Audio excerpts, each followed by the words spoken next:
সময় আছে, চলুন আজকে একটু গল্প করি অনেকদিন পর। মানুষের লোভ, মানুষের তাড়াতাড়ি বড়লোক হওয়ার ইচ্ছা ভার্চুয়াল ওয়ার্ল্ডে একটা বিরাট বড় ফ্রড প্ল্যাটফর্ম প্রোভাইড করে রেখেছে। সাবধানে থাকবেন। মনে আছে জেরাল্ড কটনের কথা, যিনি কানাডার সবচেয়ে বড় বিটকয়েন এক্সচেঞ্জের সিইও ছিলেন? হঠাৎ করে দেখা গেল 2018-19-এ বিটকয়েনের দাম আকাশচুম্বী হয়ে গেল।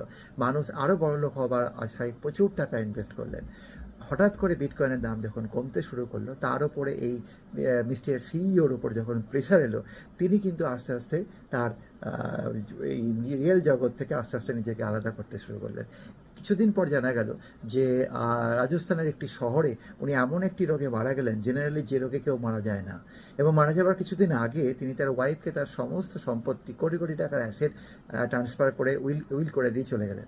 এই যে জায়গাটা, এই পার্সপেক্টিভে আমি আপনাদেরকে বলবো একটু সতর্ক থাকবেন।